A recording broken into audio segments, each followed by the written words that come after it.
Pai, eu serei seu advogado, disse o filho do homem pobre preso injustamente. Carlos Henrique Silva nunca imaginou que sua vida viraria de cabeça para baixo de uma hora para outra.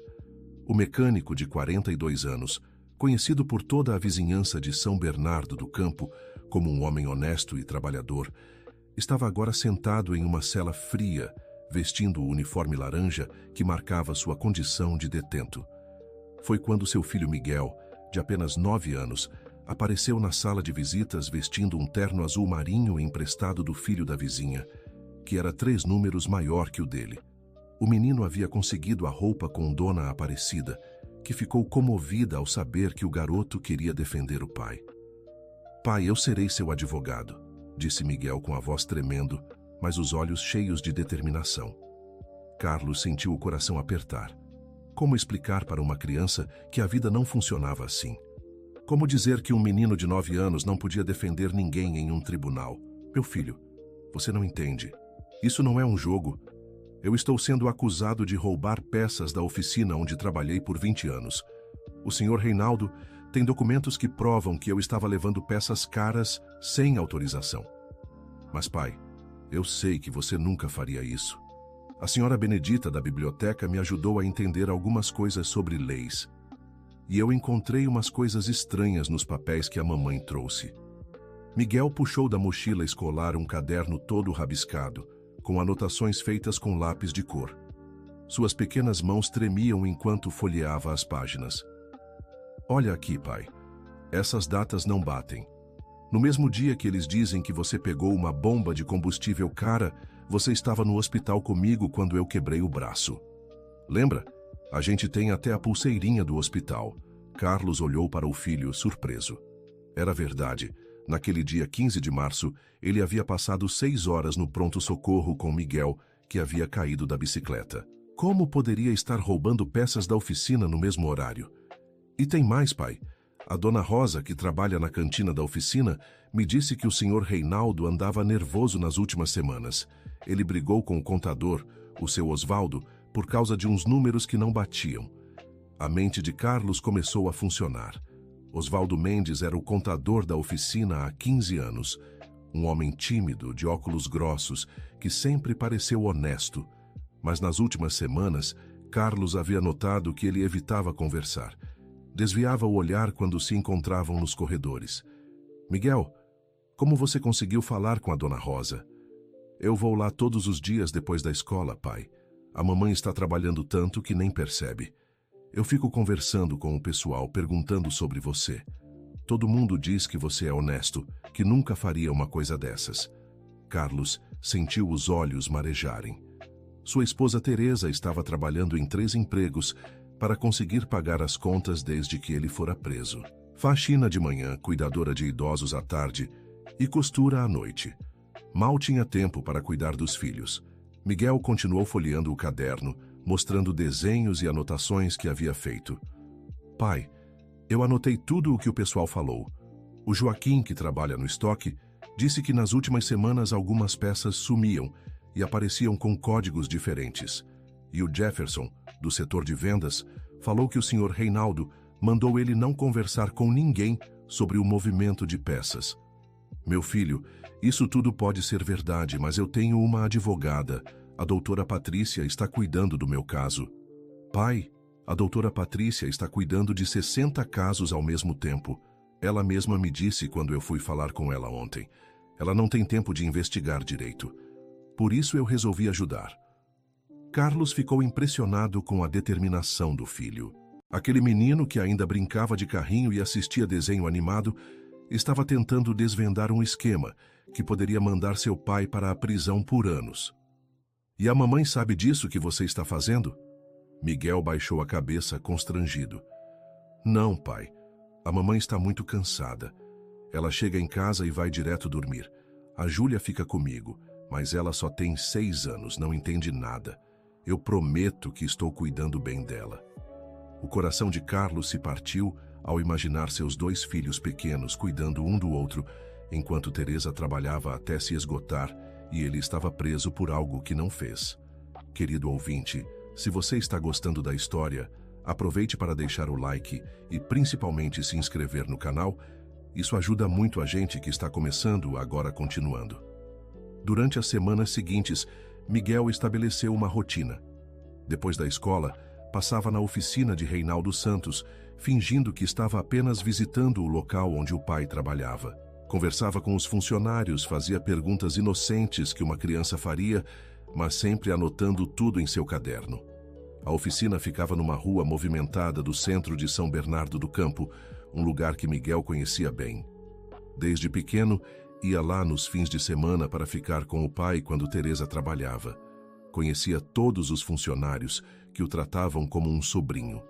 Foi numa dessas visitas que Miguel ouviu uma conversa que mudou tudo. Estava escondido atrás de uma pilha de pneus quando escutou Reinaldo falando ao telefone.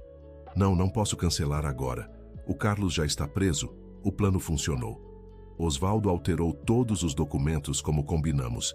Se alguém descobrir, é ele quem se dá mal, não eu. Miguel sentiu o coração disparar. Sem fazer ruído, tirou o celular antigo da mãe, que havia pegado emprestado com a desculpa de que precisava para um trabalho da escola, e começou a gravar. Você fez certo em aceitar nossa proposta, Osvaldo. Agora você é parte do esquema, não pode mais voltar atrás. Se alguém descobrir as vendas das peças sem nota fiscal, você está envolvido até o pescoço. Miguel gravou por 10 minutos até que Reinaldo desligou o telefone. Suas pequenas mãos tremiam quando parou a gravação.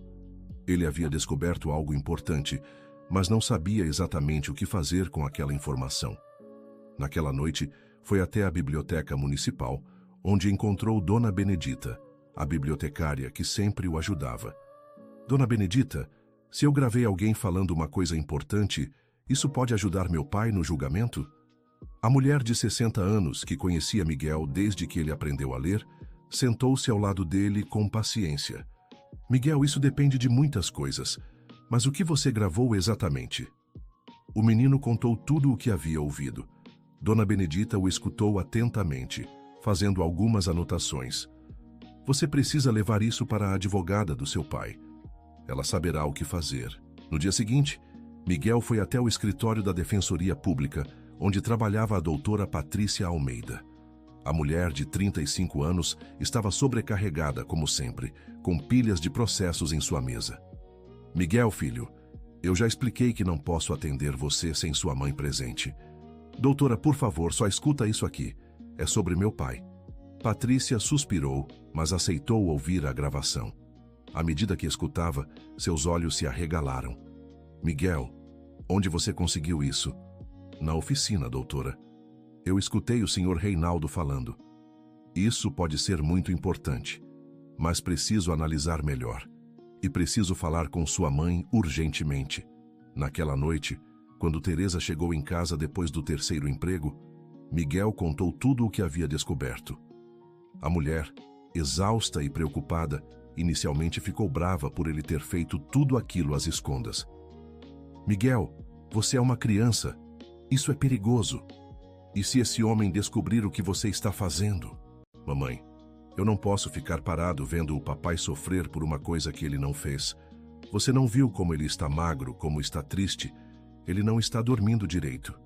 Teresa abraçou o filho, sentindo orgulho e medo ao mesmo tempo. Aquele menino de 9 anos estava mostrando uma coragem que ela não sabia se tinha. No dia seguinte, Teresa faltou ao trabalho da manhã para acompanhar Miguel até a defensoria. Patrícia ouviu novamente a gravação, desta vez com mais atenção. Senhora Teresa, isso pode ser uma prova importante, mas preciso investigar mais. Vou pedir uma análise técnica da gravação e ver se posso usar isso no julgamento. Doutora, tem mais uma coisa, disse Miguel, tirando o caderno da mochila. Eu anotei tudo o que o pessoal da oficina falou e descobri que as datas dos documentos que acusam meu pai não batem com algumas coisas. Patrícia folheou o caderno, impressionada com a organização das anotações do menino. Apesar da letra infantil e dos desenhos coloridos, as informações estavam detalhadas e organizadas. Miguel, você pode ser pequeno, mas tem o instinto de um investigador. Isso aqui pode ajudar muito seu pai. Durante os dias seguintes, Patrícia trabalhou com as informações que Miguel havia coletado. descobriu que realmente havia inconsistências nas datas dos documentos apresentados por Reinaldo. Mais do que isso, começou a suspeitar que havia um esquema maior por trás da acusação contra Carlos. Enquanto isso, Miguel continuava suas visitas à oficina. Numa tarde de quinta-feira, quando poucos funcionários estavam no local, ele conseguiu conversar sozinho com Osvaldo, o contador. O homem magro, de 52 anos, parecia nervoso e cansado. Quando viu Miguel, seus olhos se encheram de lágrimas. "Miguel, eu preciso conversar com você", disse Osvaldo, olhando ao redor para ter certeza de que ninguém estava ouvindo. "O que foi, seu Osvaldo?" "Eu fiz uma coisa muito errada com seu pai. Eu alterei os documentos que o acusam." Miguel sentiu o coração acelerar, mas tentou manter a calma. "Por que o senhor fez isso?" "Porque o Reinaldo me ameaçou. Ele descobriu que eu estava com problemas no jogo, que devo muito dinheiro para gente perigosa. Ele disse que se eu não fizesse o que ele queria, ia me denunciar e eu perderia tudo." "Mas meu pai não fez nada errado, né?" Osvaldo balançou a cabeça com lágrimas nos olhos. "Seu pai é o homem mais honesto que eu conheço. Ele até mesmo me ajudou quando descobriu que eu estava com problemas. Me emprestou dinheiro sem cobrar juros, e eu paguei essa bondade prejudicando ele." Miguel segurou a mão do homem. "Seu Osvaldo, o senhor pode consertar isso. Pode falar a verdade para a doutora que está defendendo meu pai." "Eu tenho medo, Miguel. Se eu falar, o Reinaldo vai cumprir as ameaças. Mas se o senhor não falar, meu pai vai ficar preso por uma coisa que não fez, e nossa família vai acabar destruída." Osvaldo ficou em silêncio por alguns minutos, visivelmente em conflito interno. "Deixa eu pensar, Miguel. Preciso encontrar uma forma de fazer isso sem colocar minha família em risco também." Naquela noite, Miguel contou para a mãe sobre a conversa com Osvaldo. Teresa, que estava costurando para ganhar uns trocados extras, parou o trabalho e olhou para o filho. "Miguel, isso é muito perigoso. Se esse homem está envolvido em esquemas, pode ser arriscado para você." "Mamãe, eu entendo que tem risco, mas papai está sofrendo na prisão. Ontem, quando fui visitá-lo, ele disse que não está comendo direito, que não consegue dormir. Eu não posso deixar isso continuar." Teresa olhou para o filho de 9 anos, que estava tentando carregar o peso de uma situação que nem adultos conseguiriam lidar facilmente. Sentiu uma mistura de orgulho e preocupação. "Está bem, filho. Mas a partir de agora, você não faz mais nada sozinho.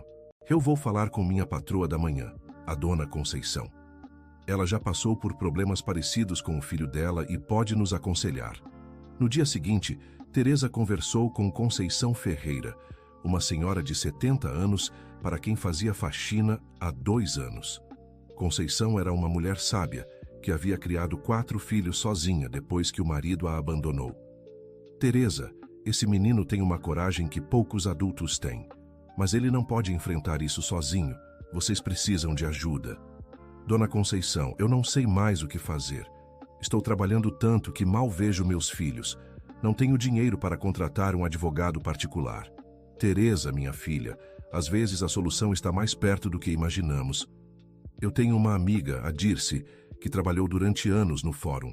Ela conhece muita gente, pode nos ajudar a entender melhor como funciona o sistema." Na mesma tarde, Teresa e Miguel foram conhecer Dirce Santana, uma mulher de 65 anos que havia se aposentado depois de trabalhar 30 anos como escrivã no Fórum de São Bernardo do Campo. Dirce ouviu toda a história atentamente, fazendo perguntas pontuais que mostravam seu conhecimento do sistema judiciário. "Vocês estão no caminho certo, mas precisam ser muito cuidadosos. Esse tipo de esquema geralmente envolve mais pessoas do que imaginamos. Se o Reinaldo está conseguindo forjar documentos e intimidar funcionários, ele pode ter conexões perigosas." "O que a senhora acha que devemos fazer?" perguntou Teresa. "Primeiro, precisamos proteger o Osvaldo. Se ele decidir falar a verdade, ele vai precisar de proteção. Segundo, precisamos coletar mais evidências antes que o Reinaldo desconfie que vocês descobriram alguma coisa." Miguel tirou o caderno da mochila e mostrou para Dirce todas as anotações que havia feito. "Miguel, você fez um trabalho impressionante.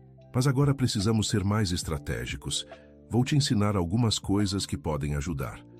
Durante 2 horas, Dirce explicou para Miguel como funcionava o sistema judiciário, quais tipos de evidência eram mais importantes e como ele poderia ajudar sem se colocar em risco.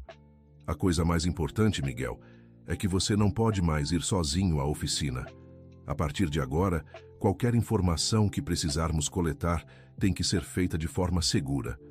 Nos dias seguintes, com a orientação de Dirce, eles elaboraram um plano. Miguel continuaria indo à oficina, mas apenas nos horários de movimento, quando havia muitos funcionários por perto.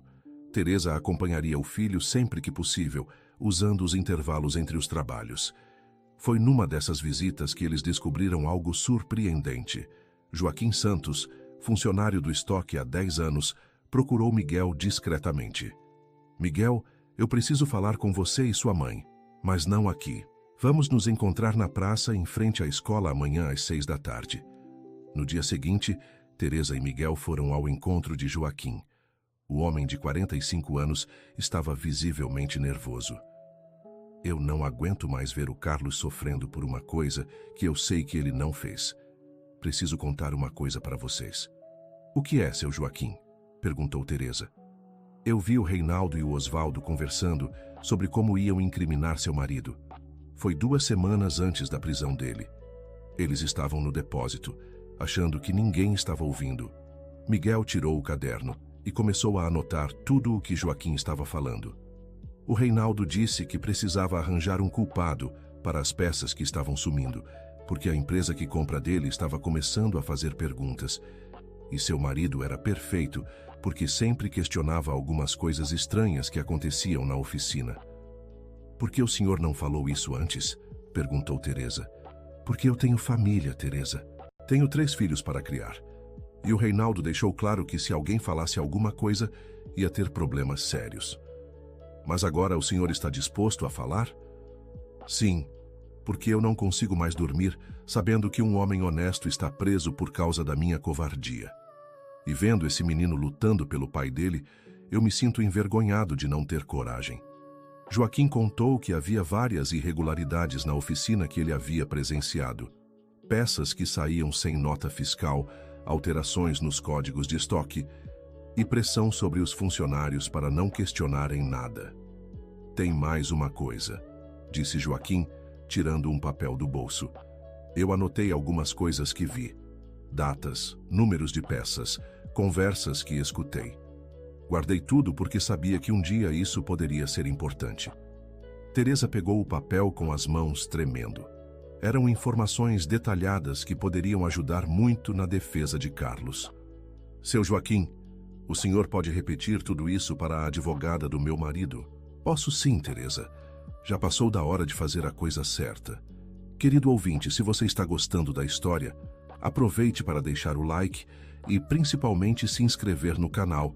Isso ajuda muito a gente que está começando, agora continuando. Na semana seguinte, Patrícia organizou uma reunião com todas as pessoas que haviam se disposto a ajudar. Na pequena sala da Defensoria Pública estavam Teresa, Miguel, Joaquim, Osvaldo, que finalmente havia decidido colaborar, e Dona Dirce, que estava assessorando a família. Pessoal, com todas essas informações temos uma chance real de provar a inocência do Carlos. Mas precisamos estar preparados para o que pode acontecer, disse Patrícia. Osvaldo estava visivelmente nervoso. O contador havia trazido documentos originais que mostravam como os registros haviam sido alterados. Doutora, eu tenho todas as versões originais dos documentos. Guardei tudo no meu computador pessoal porque sabia que um dia isso poderia ser necessário. Aqui estão os arquivos reais, antes de eu fazer as alterações que o Reinaldo pediu. Patrícia examinou os documentos, comparando com as versões que haviam sido apresentadas como evidência contra Carlos. Isso é perfeito, Osvaldo. Com isso, podemos provar que houve manipulação de evidências. Mas você está preparado para assumir as consequências de ter participado do esquema? Estou, doutora. Não posso mais viver com esse peso na consciência. E se precisar pagar pelo que fiz, vou pagar. Mas não vou deixar um homem inocente ser condenado. Miguel, que estava ouvindo tudo atentamente, se virou para Osvaldo. Seu Osvaldo, eu não estou bravo com o senhor. Eu sei que o senhor foi forçado a fazer isso. O importante é que agora o senhor está fazendo a coisa certa. Osvaldo sorriu para o menino, com lágrimas nos olhos. Miguel, você tem uma sabedoria que muitos adultos não têm. Seu pai deve estar muito orgulhoso de você. Patrícia organizou toda a documentação e marcou uma audiência urgente com o juiz. Mas no dia anterior à audiência, algo inesperado aconteceu. Reinaldo Santos descobriu que Osvaldo estava colaborando com a defesa de Carlos. Na manhã de sexta-feira, apareceu na casa de Teresa com 2 homens que ela não conhecia. Teresa, você precisa parar com essa palhaçada do seu filho.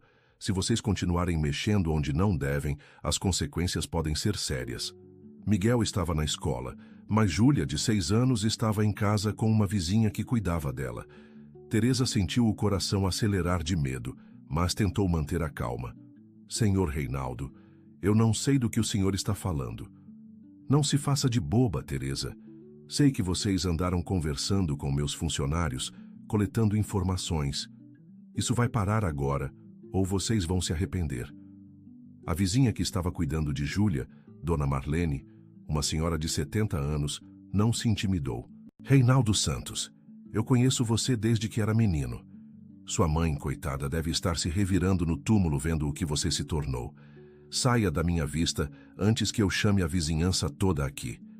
Reinaldo e os 2 homens foram embora, mas não antes de dar um último aviso. Teresa, você tem até amanhã para convencer seu filho a parar com essa investigação. Senão as consequências vão ser para toda a família. Quando Miguel chegou da escola e soube o que havia acontecido, ficou muito preocupado, mas não demonstrou medo. Mamãe, isso só prova que estamos no caminho certo. Se ele veio aqui ameaçar a gente, é porque está com medo. Miguel, isso está ficando perigoso. Talvez seja melhor parar. Não, mamãe. Se pararmos agora, papai vai continuar preso e esse homem vai continuar fazendo coisas erradas. Amanhã é a audiência. A gente já chegou muito longe para desistir agora. Teresa olhou para o filho de 9 anos, que estava mostrando uma coragem que ela não sabia se tinha. Decidiu que não ia deixar que as ameaças impedissem a busca pela justiça. Está bem, Miguel, mas a partir de agora, não saímos de casa sozinhos. E vamos pedir para a dona Dirce e a dona Conceição ficarem com a gente hoje à noite. Naquela noite, a casa pequena da família Silva estava cheia. Além de Teresa, Miguel e Júlia, estavam lá dona Dirce, dona Conceição, dona Marlene e ainda 2 vizinhos homens que se ofereceram para fazer segurança. Teresa, minha filha, amanhã vai ser um dia muito importante. Vocês precisam estar preparados para qualquer coisa, disse dona Dirce. Miguel estava revisando suas anotações no caderno, preparando-se para o dia seguinte. Dona Dirce, a senhora acha que o juiz vai acreditar em mim? Miguel, filho, você tem evidências, tem testemunhas e tem a verdade do seu lado. Isso é mais do que muitos advogados conseguem juntar em casos complicados. Na manhã da audiência, Miguel acordou cedo e vestiu novamente o terno azul emprestado. Teresa havia conseguido que dona Conceição ajustasse um pouco o tamanho. Então agora ficava melhor no menino. Antes de sair de casa, Miguel foi até o espelho e respirou fundo. Pai, hoje eu vou conseguir provar sua inocência. Eu prometo. No fórum, havia uma pequena multidão esperando.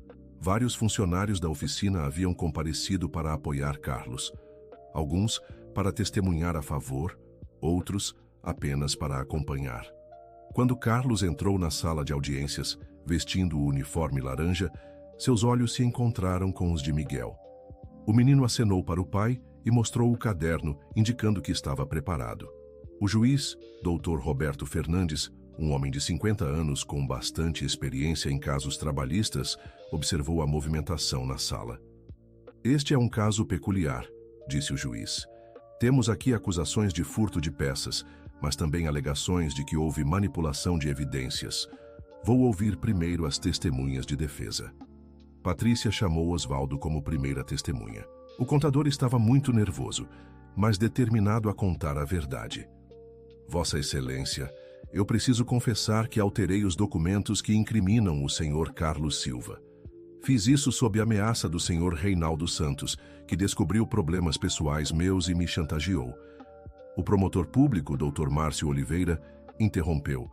Excelência, essa confissão pode ser uma tentativa de confundir o processo. Não há como comprovar que o Sr. Osvaldo está falando a verdade. Foi então que Patrícia apresentou os documentos originais que Osvaldo havia guardado. Vossa Excelência, aqui estão os arquivos originais, com as datas de criação e modificação. É possível verificar tecnicamente que houve alteração posterior nas evidências apresentadas contra meu cliente. O juiz examinou os documentos atentamente. Isso é muito sério. Se confirmado, indica manipulação de evidências, o que é um problema grave. Em seguida, Joaquim prestou depoimento contando tudo o que havia presenciado na oficina. Suas informações eram detalhadas e consistentes. Vossa Excelência, eu vi e ouvi conversas que provam que havia um esquema para incriminar o Sr. Carlos. Ele estava sendo usado como bode expiatório para esconder irregularidades maiores. Quando chegou a vez de Miguel falar, o juiz hesitou. Criança, você entende que este é um processo judicial sério? Você está preparado para responder algumas perguntas? Sim, senhor juiz. Eu estudei muito para ajudar meu pai. Miguel se aproximou do microfone e abriu seu caderno colorido. A diferença entre suas anotações infantis e a seriedade do ambiente era tocante. Senhor juiz, meu pai sempre me ensinou que a verdade é a coisa mais importante. Ele nunca mentiu para mim, e eu sei que ele não fez o que estão dizendo. O menino começou a apresentar suas descobertas de forma organizada, mostrando as inconsistências nas datas, os depoimentos que havia coletado e até mesmo a gravação que fizera de Reinaldo. Aqui está a gravação onde o Sr. Reinaldo admite que forjou os documentos contra meu pai, disse Miguel, entregando o celular para o oficial de justiça. Quando a gravação foi reproduzida na sala, um silêncio pesado se instalou. A voz de Reinaldo era clara, admitindo ter armado contra Carlos e envolvido Osvaldo no esquema. O promotor pediu para examinar as evidências apresentadas pela defesa. Depois de alguns minutos, se dirigiu ao juiz.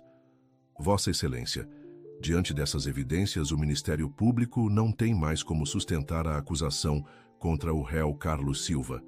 Solicito o arquivamento do processo e a abertura de investigação contra o Sr. Reinaldo Santos por manipulação de evidências e falsa acusação. Reinaldo, que estava na sala acompanhado de seu advogado, ficou pálido. Tentou negar tudo, mas as evidências eram esmagadoras. O juiz bateu o martelo.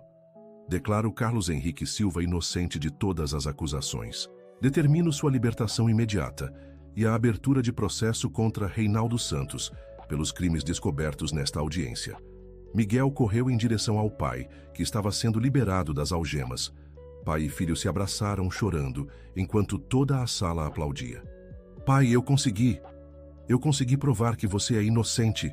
Meu filho, você não apenas me salvou, você me mostrou que criar um menino corajoso e determinado foi a melhor coisa que eu fiz na vida. Teresa se juntou ao abraço da família com Júlia nos braços. Depois de meses de sofrimento, finalmente estavam juntos novamente. Mas a história não terminava ali. Nas semanas seguintes, a investigação sobre Reinaldo revelou um esquema muito maior do que imaginavam. Ele estava vendendo peças roubadas para outras oficinas e usando funcionários intimidados para manter o esquema funcionando.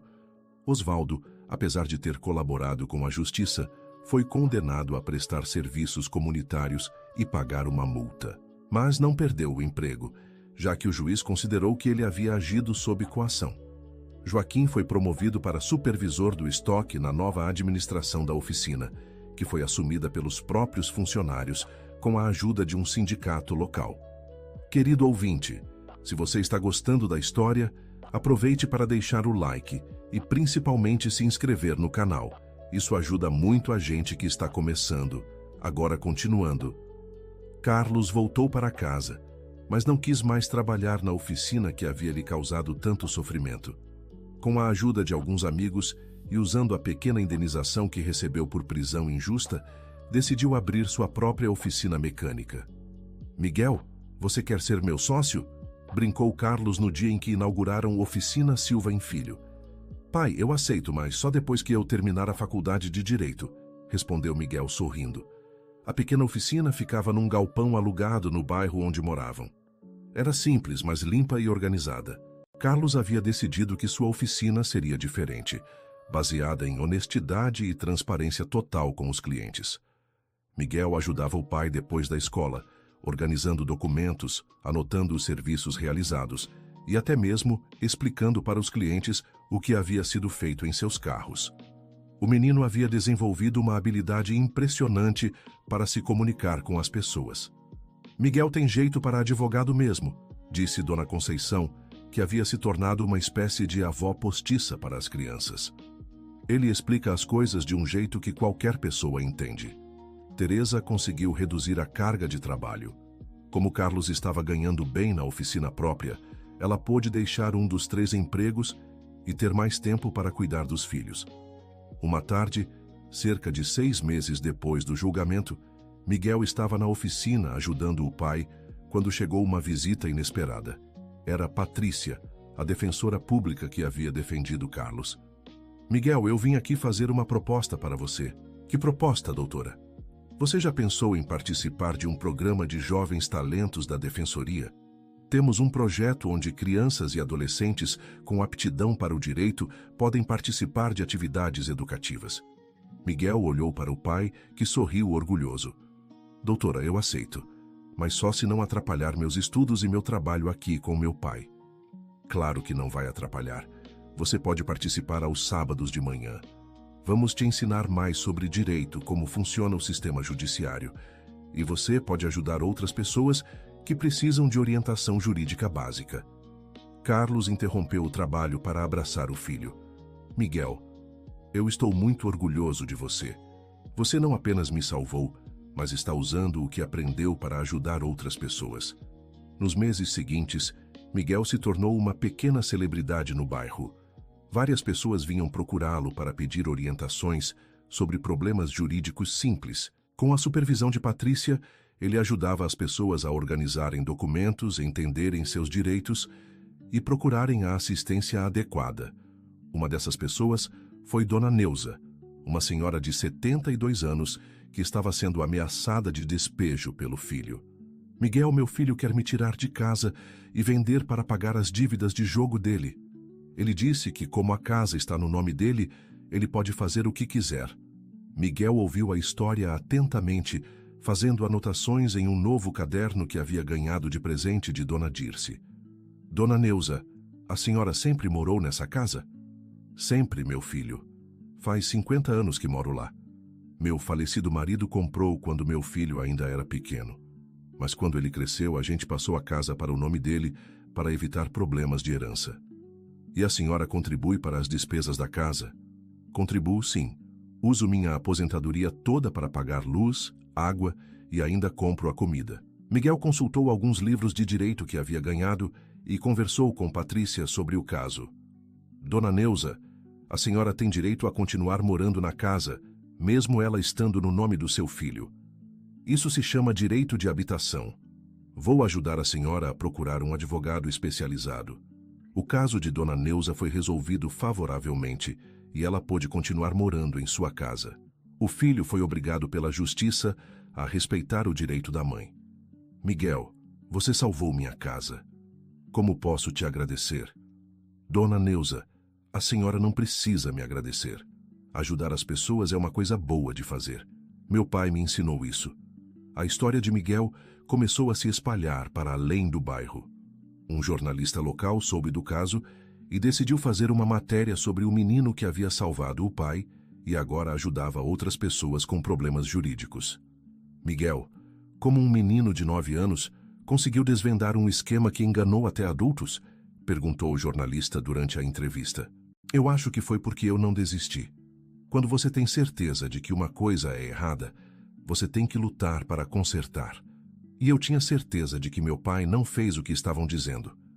E qual é seu plano para o futuro? Eu quero ser advogado de verdade.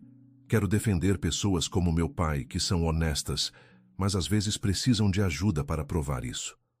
A matéria foi publicada no jornal local e ganhou repercussão nas redes sociais. Miguel começou a receber cartas de pessoas de outros estados contando histórias parecidas e pedindo conselhos. Uma dessas cartas veio de uma menina de 12 anos de Recife, cujo pai também havia sido acusado injustamente de roubo no trabalho. "Pai, posso ajudar essa menina?" perguntou Miguel, mostrando a carta para Carlos. "Claro, filho, mas você vai fazer isso através da doutora Patrícia para fazer tudo certinho." Com a ajuda de Patrícia, Miguel começou a orientar outras crianças e famílias em situações parecidas. Não resolvia os casos diretamente, mas ajudava as pessoas a se organizarem e procurarem a assistência adequada. Um ano depois do julgamento que mudou suas vidas, a família Silva estava muito diferente. Carlos tinha uma oficina próspera. Teresa havia voltado a estudar à noite para terminar o ensino médio. Júlia estava bem na escola e Miguel havia se tornado uma inspiração para outras crianças.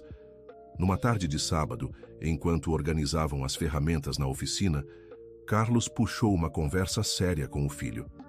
"Miguel, você ainda se lembra de como tudo começou?" "Claro, pai.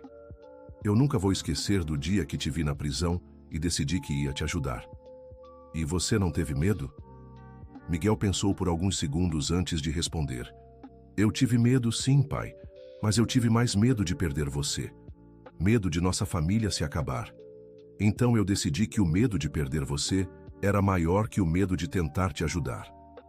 Carlos abraçou o filho, emocionado. "Zé, você sabe que me ensinou coisas que eu nem sabia que existiam, né?" "Como assim, pai?" "Você me ensinou que às vezes a gente precisa confiar nas pessoas certas, que a verdade sempre aparece, mesmo quando demora, e que nunca devemos desistir quando sabemos que uma coisa é certa." Miguel sorriu, continuando a organizar as ferramentas. "Pai, eu aprendi tudo isso com você. Você sempre me ensinou a falar a verdade, a ajudar as pessoas, a não desistir das coisas importantes." "É, meu filho. Mas você pegou esses ensinamentos e fez coisas que eu nunca imaginei que eram possíveis." Naquele fim de tarde, enquanto fechavam a oficina, Miguel e Carlos caminharam juntos para casa.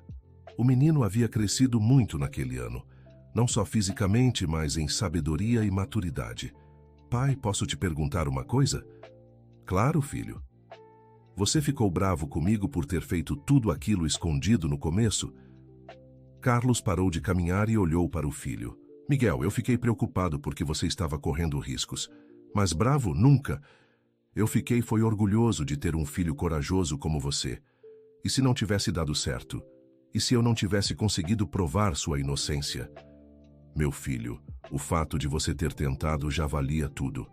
Saber que meu filho acreditou em mim quando nem eu mesmo acreditava mais, foi o que me deu força para aguentar aqueles meses difíceis."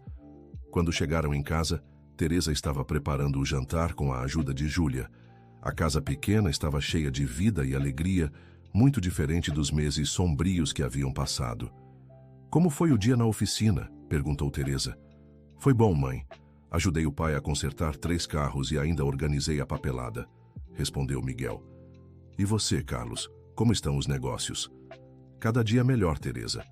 Hoje um cliente me indicou para o irmão dele. O pessoal está confiando no nosso trabalho." Durante o jantar, Miguel contou sobre uma carta que havia recebido de uma família do interior de São Paulo que conseguiu resolver um problema parecido seguindo suas orientações. "Miguel, você está virando um advogado famoso", brincou Júlia. "Eu não sou advogado ainda, Júlia, mas um dia vou ser." "E quando você for advogado de verdade, vai continuar ajudando pessoas pobres como a gente?"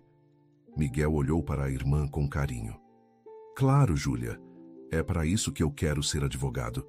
Para ajudar pessoas que precisam de justiça, mas não têm dinheiro para pagar." Teresa olhou para os 2 filhos e para o marido. Depois de tanto sofrimento, finalmente tinha sua família completa e unida novamente. "Vocês sabem que somos muito sortudos, né?" disse Teresa. "Como assim, mãe?" perguntou Miguel. "Porque nem todas as histórias como a nossa terminam bem. A gente conseguiu provar a verdade, mas tem muita gente que não consegue.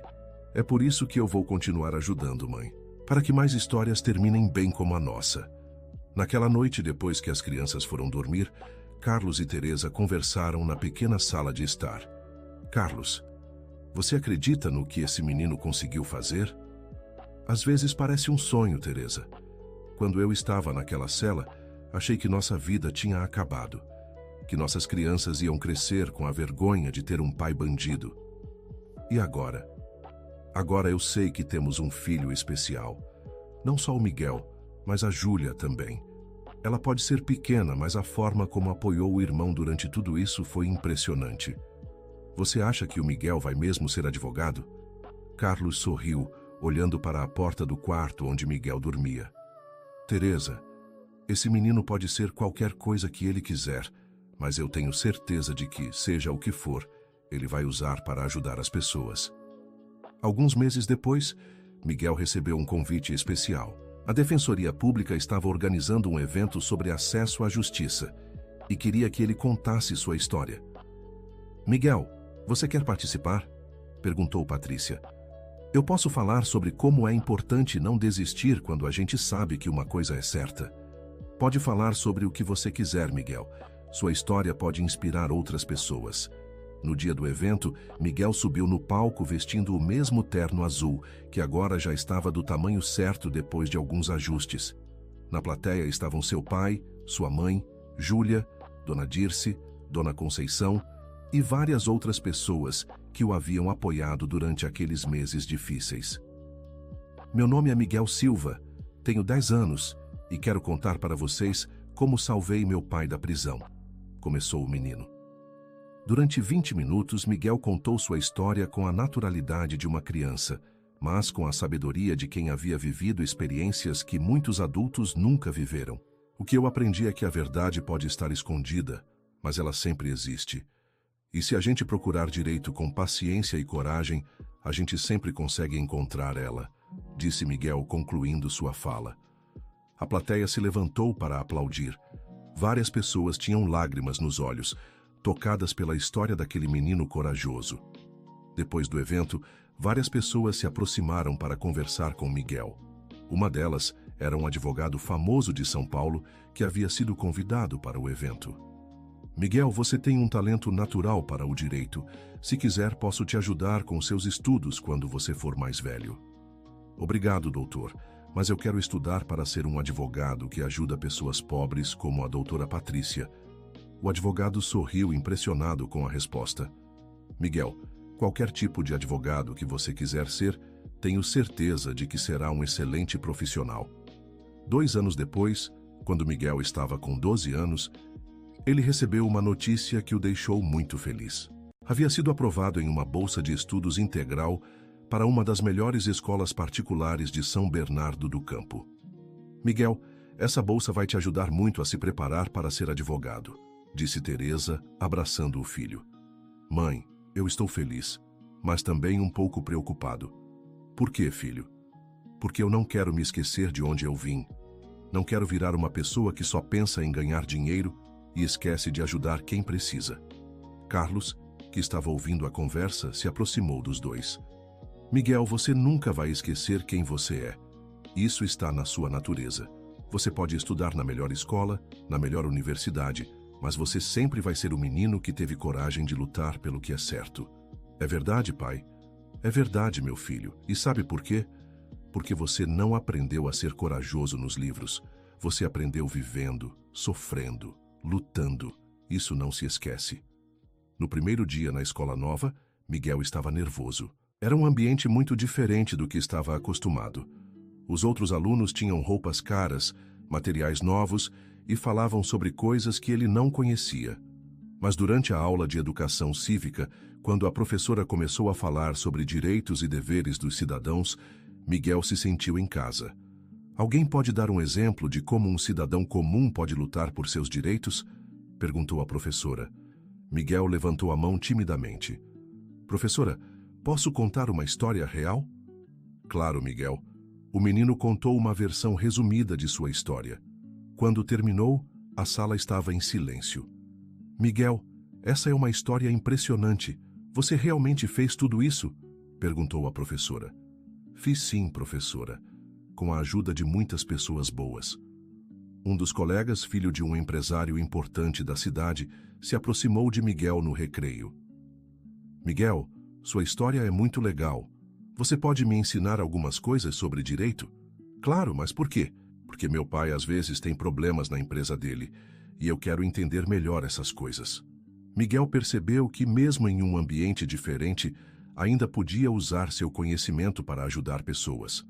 Durante os anos seguintes, Miguel se destacou na escola não apenas pelas notas, mas por sua capacidade de liderança e por sempre estar disposto a ajudar os colegas com problemas diversos.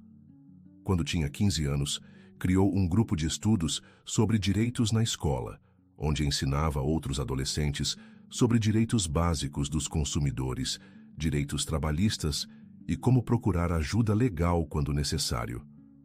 Miguel, você já está advogando antes mesmo de se formar, brincou Patrícia durante uma de suas visitas à Defensoria Pública, onde ele continuava participando como voluntário. Doutora, eu acho que ensinar as pessoas sobre seus direitos é tão importante quanto defendê-las no tribunal. Você está certo, Miguel. Prevenção é sempre melhor que remédio. Aos 17 anos, Miguel prestou vestibular para Direito em 3 universidades públicas. Foi aprovado em todas, ficando em primeiro lugar na Universidade de São Paulo.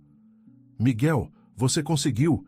Gritou Júlia, que agora tinha 13 anos e também sonhava em seguir a carreira jurídica inspirada pelo irmão. Conseguimos, Júlia. Isso aqui é vitória de toda a nossa família. Carlos, que agora tinha uma oficina com 4 funcionários e era respeitado em toda a região, abraçou o filho com orgulho. Miguel, você lembra daquele dia no tribunal quando você disse que ia ser advogado? Lembro, pai. Eu acreditei em você naquele dia, mas nem imaginava que chegaria tão longe. Pai, eu só cheguei até aqui porque você me ensinou a nunca desistir e a sempre lutar pelo que é certo. Durante os 5 anos da faculdade de Direito, Miguel se especializou em Direito Penal e Direito do Trabalho. Fez estágios na Defensoria Pública e em escritórios que atendiam pessoas de baixa renda. No último ano da faculdade, defendeu sua monografia sobre o papel da família e da comunidade na busca por justiça, usando sua própria história como estudo de caso.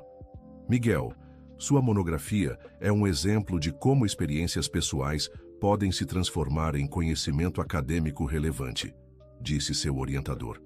Professor, eu sempre soube que queria transformar o que vivi em algo que pudesse ajudar outras pessoas. Quando se formou, aos 22 anos, Miguel já tinha uma oferta de trabalho na Defensoria Pública de São Paulo. Mas antes de aceitar, quis fazer uma conversa séria com a família. Pessoal, eu preciso decidir uma coisa importante, disse Miguel durante o jantar em família. O que é, filho? Perguntou Teresa. Eu recebi uma proposta de um escritório particular muito bom. Eles oferecem um salário 5 vezes maior do que a Defensoria Pública. Carlos e Teresa se entreolharam preocupados. E o que você quer fazer? Perguntou Carlos. Eu quero trabalhar na Defensoria, mas queria saber a opinião de vocês. Sei que com o salário maior, eu poderia ajudar mais nossa família financeiramente. Júlia, que agora estava com 19 anos e cursava Direito também, interrompeu. Miguel, você não pode esquecer por que quis ser advogado. É verdade, filho, disse Teresa. Você sempre quis ajudar pessoas como nós. Não mude isso agora. Carlos se levantou e abraçou o filho. Miguel, nós já temos tudo o que precisamos. A oficina vai bem, a casa é nossa, as meninas estão estudando. Você pode fazer o que seu coração mandar. Então está decidido.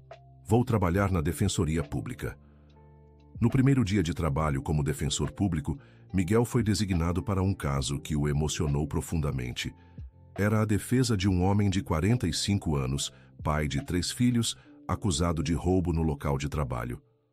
Doutor Miguel, eu juro que não fiz nada. Alguém está me armando, disse o cliente durante a primeira conversa.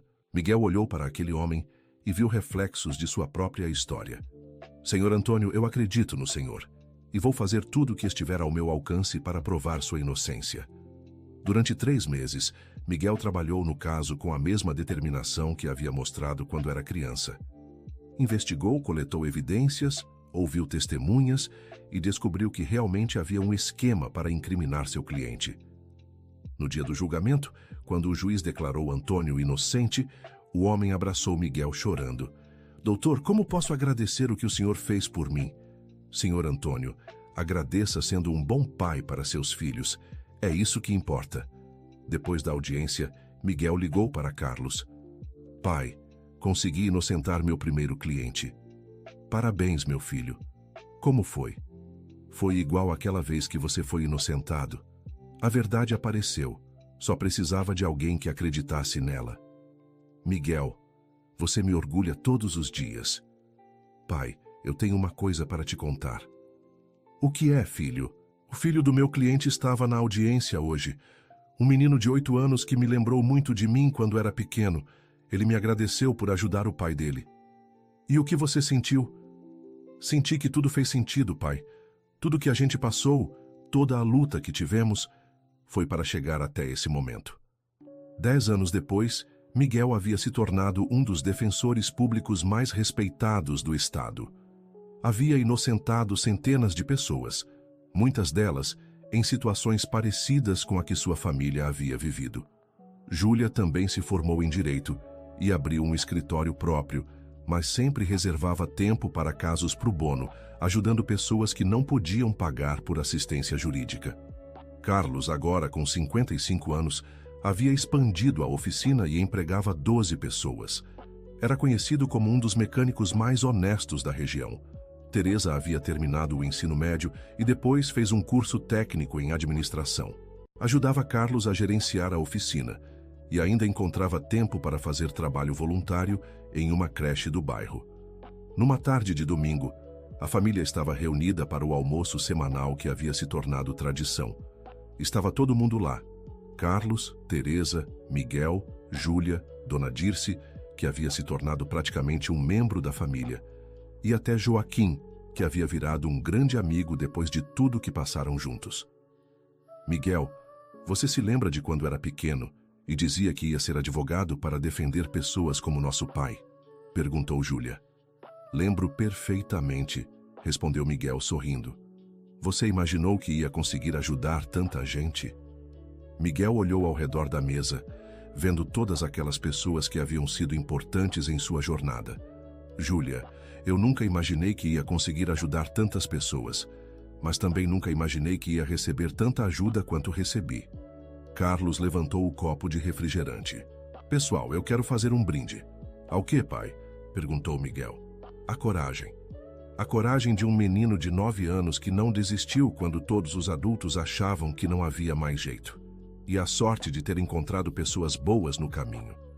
Todos levantaram seus copos. A coragem, disseram em coro. Depois do almoço, Miguel e Carlos foram até a oficina para conversar sozinhos, como faziam periodicamente. Pai, posso te fazer uma pergunta que sempre quis fazer? Claro, filho.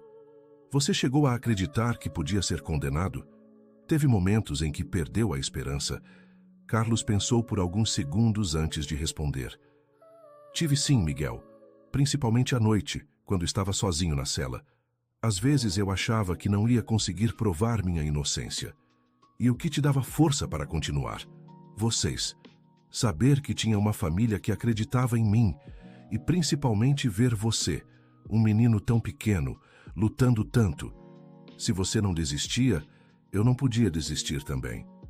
Pai, você sabe que mudou muita coisa na minha vida, né? Como assim? Eu podia ter ficado revoltado, podia ter perdido a fé nas pessoas, na justiça, mas ver que no final a verdade apareceu me fez acreditar que vale a pena lutar pelo que é certo. Carlos abraçou o filho.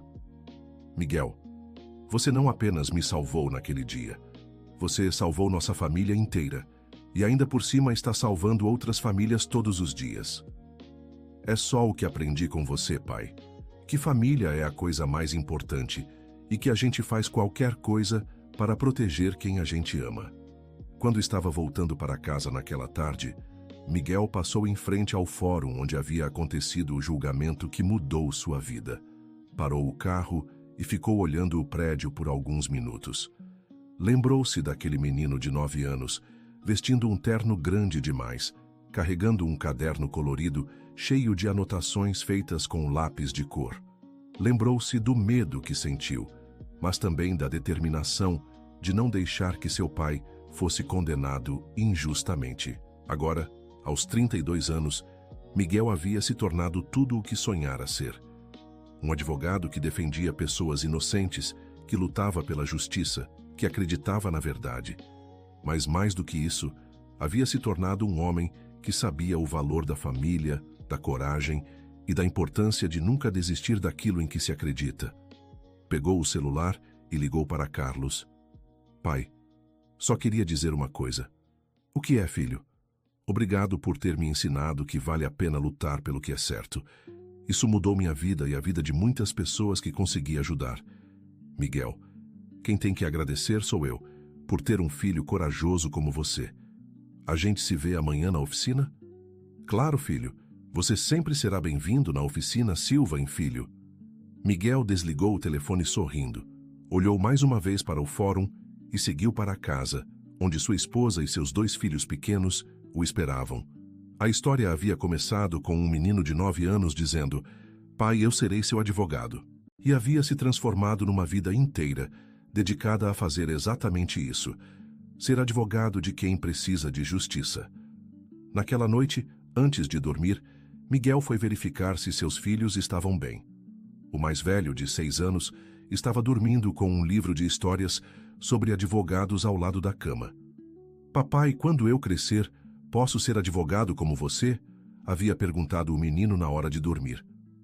"Pode ser o que você quiser, meu filho, mas lembra sempre, o mais importante não é a profissão que você escolher, mas usar essa profissão para ajudar as pessoas."